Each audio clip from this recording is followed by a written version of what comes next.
Piloting an airship ain't easy work, but whether it's plotting a windward course or conducting some routine maintenance, you can always count on experience and intuition. Ha! Just a little further! Finally, the Grand Cipher broke through the nebulous shadows and turbulent winds of the Grim Basin, and to greet us on the other end was our reward, the brilliant clear blue. It was a panoramic azure, dappled by silver-white clouds and gleaming from the light of a new day. Always an exhilarating sight to behold. And judging by the cries of celebration starting to spread across the deck, I took it my crewmates would agree. Damn, who'd have ever thought a young dreamer from Port Breeze would make it all the way out to these skies? The Grand Cipher and I, we'd gone through thick and thin together. It's a long story, but it all started on that fateful day I met the captain. I haven't looked back since. Right then, landing maintenance. Fuel stores, full. Engine, all clear. We were ready to disembark into the unknown. What awaited us in the Zeka Grande Skydom? As uneasy as I was, I couldn't help but feel a teensy bit giddy with excitement.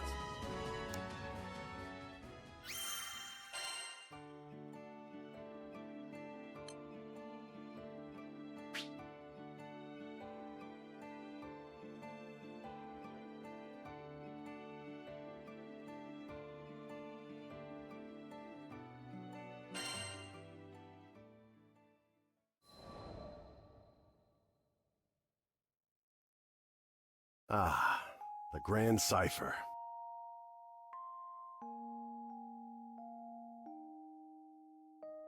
Ever since I found her abandoned behind a cliff, it was love at first sight.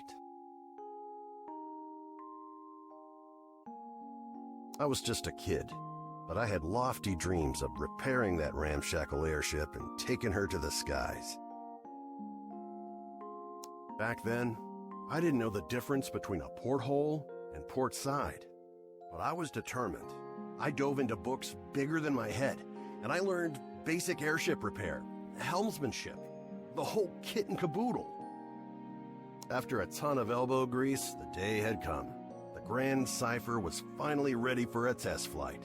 I still remember how my hands trembled as I grabbed the rudder. And wouldn't you know it, she actually lifted off the ground for me. Nothing quite like watching your first love take to the skies, is there? But before I could take it all in, my dreams came crashing down. I mean literally, the Grand Cipher sunk like a damn meteor. 100 different things could have caused it, but that didn't matter. Years of work went kaput in the blink of an eye. Betrayed by the very skies I longed for, I was crushed. Looking back now, it sounds stupid, I know, but it really felt like I had nothing to live for. I put all my hopes into that hunk of scrap. Laugh if you want, but some pits are too deep to crawl out of, especially when you look up for freedom and all you see is the expansive crystal blue of your tormentor. Don't worry, my pity party wouldn't last for too much longer. You see, my dreams had crashed like a meteor.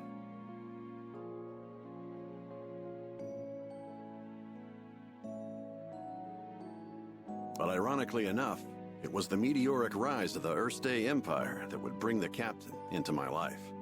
Salvation was on the horizon.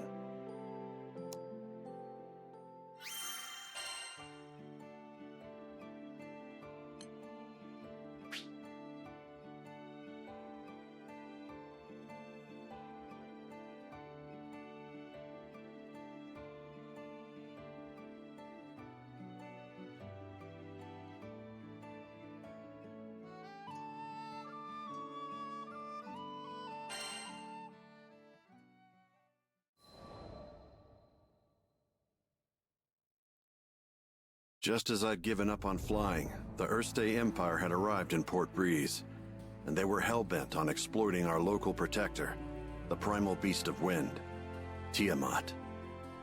Their twisted machinations caused her to go on a rampage. Port Breeze was in peril. Fortunately, we had an ace up our sleeve. Lyria. Thing is, Lyria needed to get close to Tiamat, which meant we had to go up. And to go up, we needed to fly. Thought I'd already closed that chapter of my life when the skies betrayed me, but lives were on the line. Quick, get on the Grand Cipher! I don't know what got into me. She fell once before. Hell, I knew she might fall again. Nothing like a healthy fear of death to keep you grounded, eh? But the people of Port Breeze, and my new crewmates, had entrusted their fates to my piloting skills. My own fear was insignificant. All I needed to do was trust myself too. It's a damn shame it took me this long. But I'm back now, and ready to face the skies if you'll have me.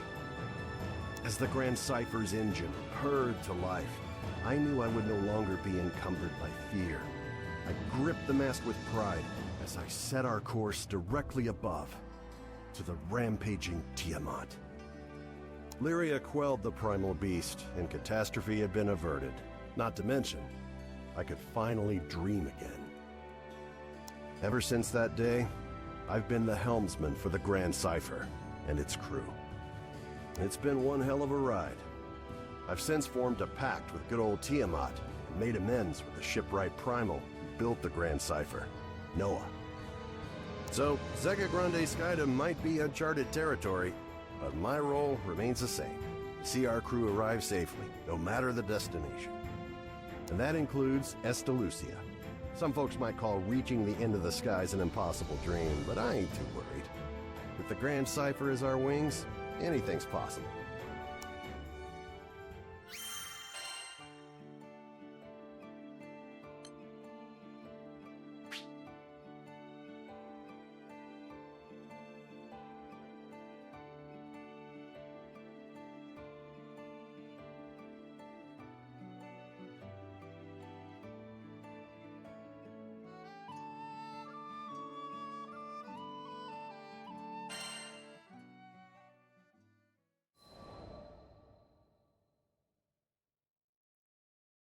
Call it a side effect of being a helmsman, but my ears tend to laser in on any talk of airships. Then again, damn near anybody could have heard this guy shouting. No! No! You can't do this! She's still skyworthy! She can still fly! The distraught man was making a scene outside. 3 seemingly unfazed onlookers surrounded him. Between all the belly aching, I pieced together the man's story. He was an engineer. Was upset that an airship called the Nautilus was set to be decommissioned.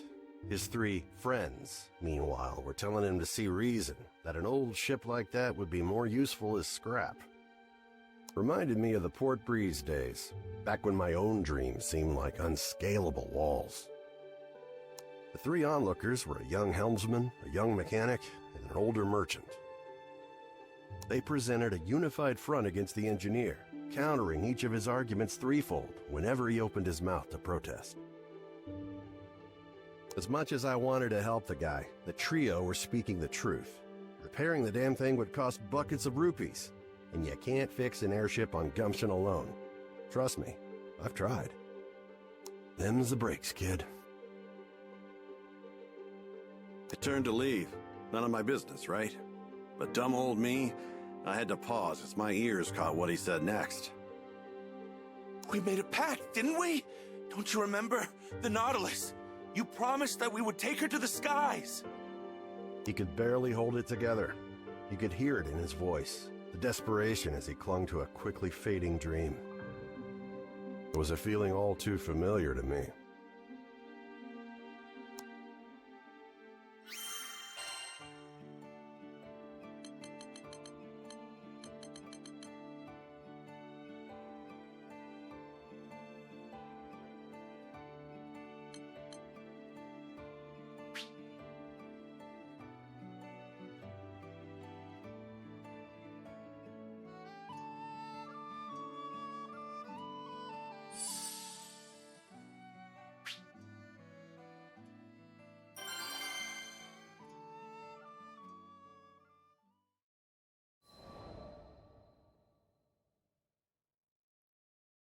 I mean, sure, the Nautilus may be old, but she's got plenty of potential. She could easily outpace any other cargo ship in the fleet. At least 3 times faster! Found the poor bastard blathering his woes at a tavern in Folca. The seat next to his happened to be conveniently open, so I took it. Without so much as asking my name, he launched into story after story. It was clear he still needed to vent. Apparently, he just recently started his career as an engineer, planned on restoring the Nautilus. It would revitalize the local economy, help Folca this, assist Timpil that. He went on and on, but I knew he wasn't going to feel better until he confronted the actual issue at hand. Don't get me wrong, I think it's great you want to help your home like this, but that's not the real reason you're upset, is it? That obvious, huh? I, made a promise to my friends. One day we'd fly our beloved Nautilus across the skies together. But the ship in question was long past its heyday and had deteriorated beyond the point of conventional repair. Time is a cruel but patient mistress, and among the original Nautilites, only Kent had yet to accept reality. After he finished his explanation, silence fell between us. Well, until another man frantically stumbled into the tavern. I'd seen him somewhere before. Oh yeah, one of the naysayers from earlier, the merchant. Somebody help! Anybody! Monsters are ransacking my precious cargo! I was torn. Do my civil duty as a skyfarer and save the cargo, or help this ass determined to crush the dreams of my newfound friend? So, I asked Kent. What? Of course you should help him! Not a moment's hesitation from the kid. I liked that. This would have been the perfect moment to ensure the continued survival of the Nautilus, at least in the short term. But despite that, Kent didn't think twice about helping his fellow man. Hell yeah, Kent. I'll see what I can do. Oh boy. Duty calls. According to the merchant, our destination should be around here. I just hope there's anything left to save. Let's get moving. Goblins? What the hell are they doing here?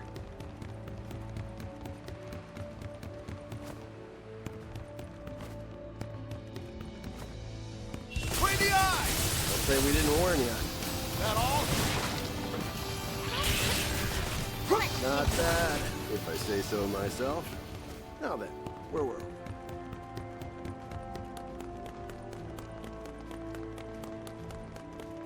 That must be the cargo we're looking for.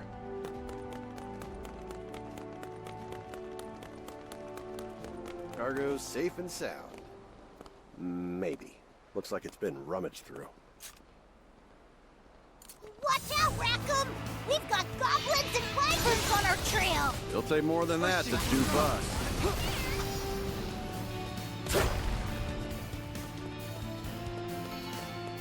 Here, come on! Things are about to get dicey. Just don't let him get close to the cargo. Yes, you'll There's still more of them! Stay sharp, everybody!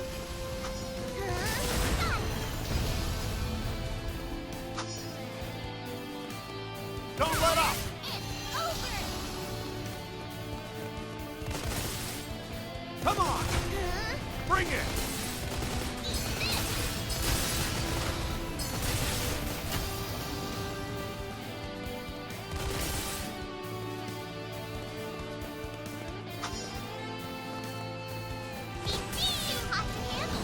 Don't let up! So the big shot finally decided to show up, huh? Well,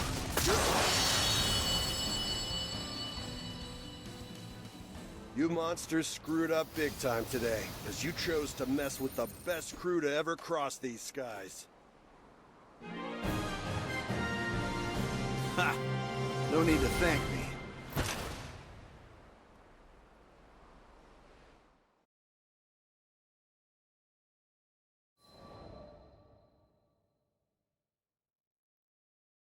Oh, you're a lifesaver. How could I ever thank you? You want to thank someone? Thank him. I gestured toward Kent. The man's face filled with shame as the irony dawned on him. So it was you, huh? Hey, listen. I'm sorry about earlier. I could have heard you out. After the merchant left, I wanted to focus on the next goal at hand, putting some wind back in the Nautilus's sails. So I proceeded to do some intelligent and, dare I say, brilliant thinking on the topic when Kent asked what I was talking about. Whoops, must have been thinking out loud again. You just wait and see.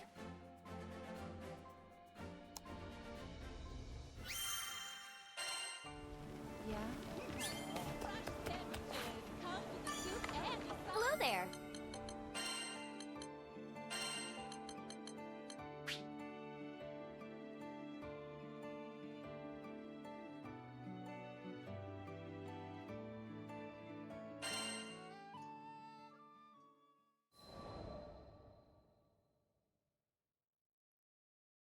How many times do I gotta say it?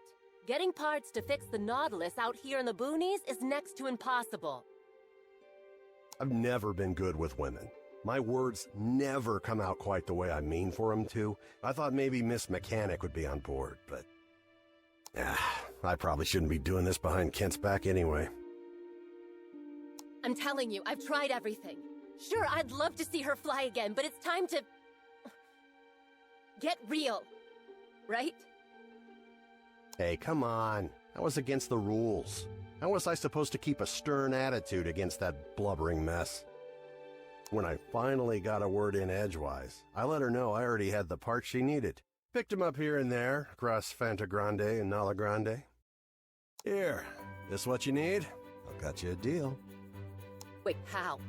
Where in the skies did you find these? Caught up in her excitement, she leapt at me. Whoa, not so close, Missy. Of course, she paid me no regard. It was the parts she had her eyes on. Some modifications here and there, I could... Yeah. Can't believe it. The dream is alive. Yep, the dream was alive. She didn't have to say it. The look on her face was enough. All that hubbub from earlier was nowhere to be found. After forking over the payment, she happily took the spare parts off my hands. She also made sure to plant a big fat kiss on my cheek before scurrying off. Sheesh, at least warn a guy beforehand, right? Women, I swear. In any case, the winds were starting to blow back in their favor.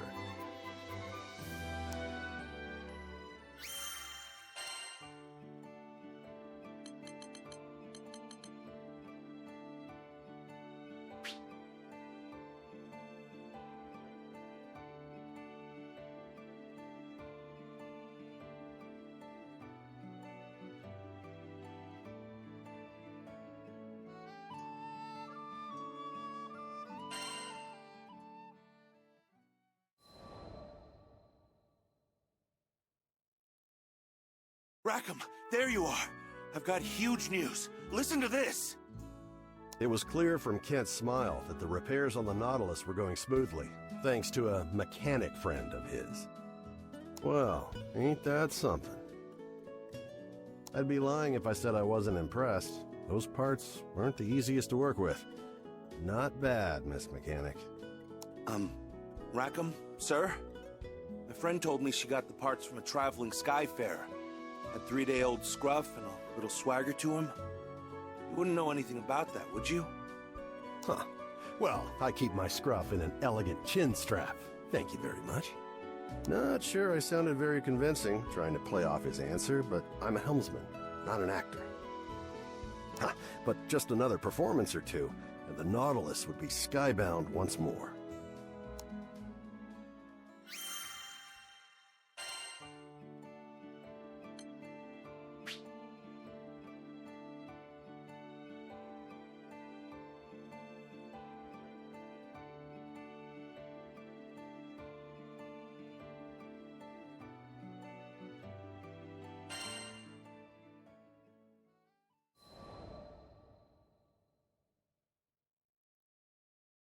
The Nautilus is skyworthy? I wasn't sure which was greater, the helmsman's confusion or Kent's enthusiasm. Yep. We've got one last bit of patching up to do, but she'll be ready before you know it. Isn't that exciting? Unexpectedly, the helmsman's confusion shifted into something darker. I decided to pry. Yeah, we'll have you back at the helm in no time. Unless you're getting cold feet or something. Yep, hit the nail on the head. The look in his eyes was unmistakable. He feared the skies. Despite his attempts to hide it, his fists were balled up and trembling. I knew the signs well enough. It wasn't my place to snoop further. From his perspective, I was just a busybody trying to dredge up a dream he'd long laid to rest. What could I do anyway? This was something he had to deal with himself. But hey, if I got through it, anyone could. So I did what I could. I put my hand on his shoulder and gave him a sympathetic nod.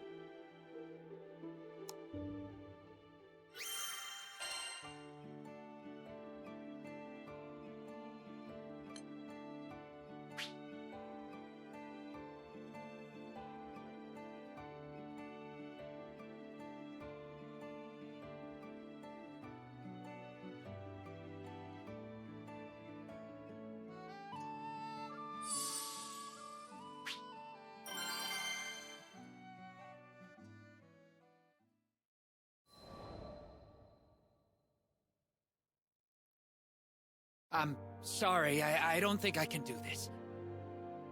It was a bombshell no one wanted to hear, especially as the Nautilus's repairs were finally wrapping up. What are you talking about? This was our dream, wasn't it? What did you... I'm afraid, okay? A heavy silence permeated the room.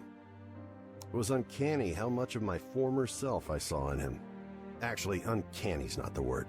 It was downright painful. See, to pilot an airship, you gotta make peace with the fear of flying, a close cousin of the fear of death. You, afraid? Aren't you a trained helmsman? I knew exactly how he felt, but decided to play dumb. His response was so faint, I wasn't sure if he'd said anything at all. Turns out, he made a bad call during a practice flight and crashed his vessel. Barely escaped with his life. I don't want this dream to die, but my arms shake whenever I think of taking the wheel again. Poor kid, he hadn't figured it out yet, but I knew how to teach him. Real shame the Nautilus won't have a helmsman. Maybe I should take over, till you're feeling up to it. No. The Nautilus is our ship. He took the bait. Fair enough. Then come with me for a ride on the Grand Cipher. If you've got the grit for it, I mean. It was a risky gamble, but I had a feeling Lady Luck was on my side that day. Well, another day, another dime. Incredible. It even has an autopilot mode? She's got it all, kid. Why did Rackam bring us aboard? I'm not quite sure myself, actually, but it is kind of fun. Rackam! We've got company! No, I'm too young to die! Everybody take cover. I'll handle this.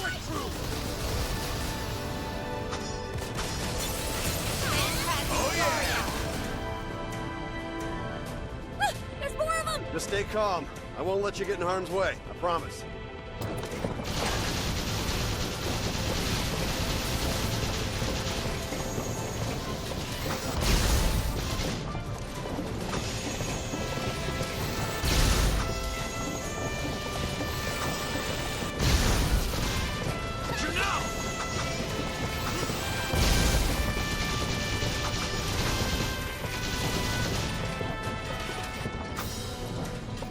Great. Now we gotta deal with these pests too. Always expect the unexpected, because in the sky, life and death lie cheek by jowl.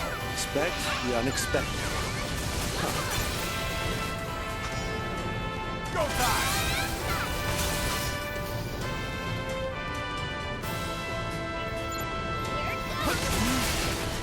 I can't believe he took down those wyverns. Skyfarers are a whole different breed, huh?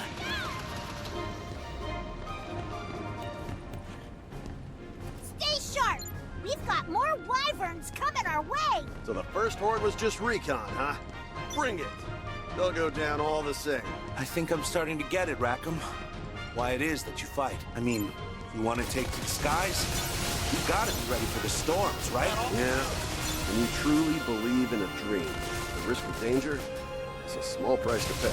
A dream, huh? I let fear get the best of me, and I guess I lost sight of what's important.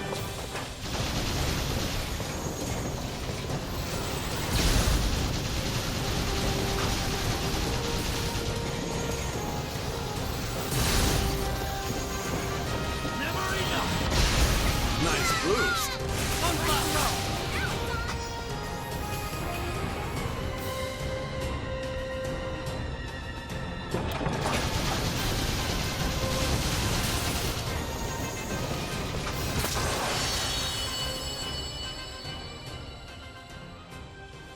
All right, that's the last of them. Now then, take a good look around.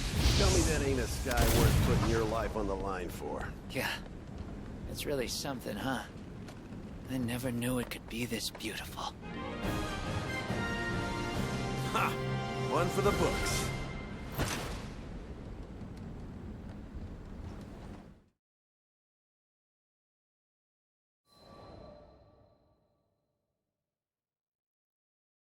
Incredible! The skies are so vast! Wow. So that's what the town looks like from up high. What a relief. I was worried the monster attack had only made things worse for the would-be crew.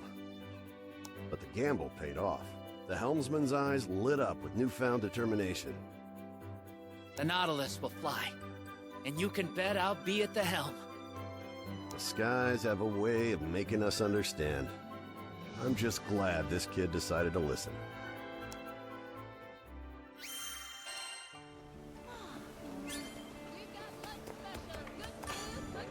Hello there!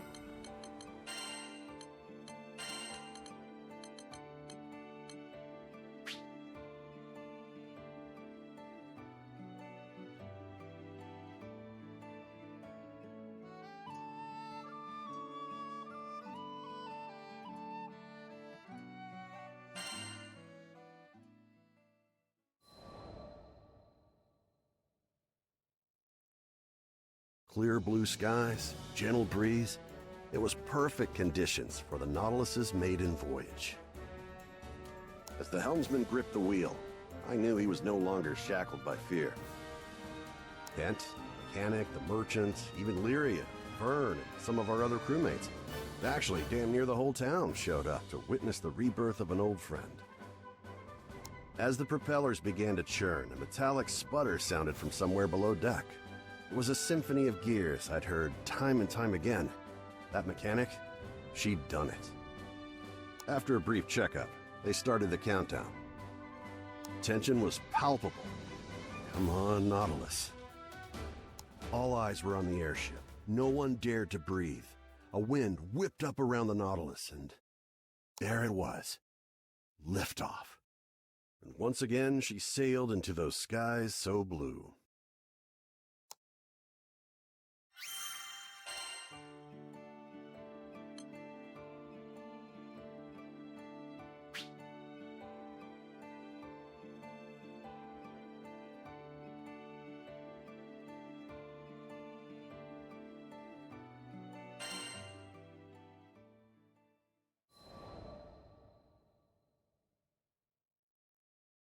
A few weeks had passed since the Nautilus took its maiden voyage. According to Kent, the Nautilus was now Folka's leading cargo ship. Makes sense, given that it was 3 times faster than any other ship on the island. And not only that, but it seemed Kent had found himself a new dream already. Okay, picture this, Rackam. 3 ships conjoined into one massive cruise liner. See? All we need to do is reconstruct these columns here and... I wonder if I sounded that crazy to the others whenever I got my big ideas. Anyway, Such a massive ship would require at least 3 helmsmen. So in his effort to make the cruise liner a reality, Kent started studying how to be a helmsman himself. But if Kent were to be the second pilot, who would be the third? About that, actually, we'd be honored to have you as the lead helmsman of our ship. Of course. It was a kind offer, but I already had a family in my crew and a home in the Grand Cipher. But that didn't mean I couldn't let the kid down easy. Sorry, Kent.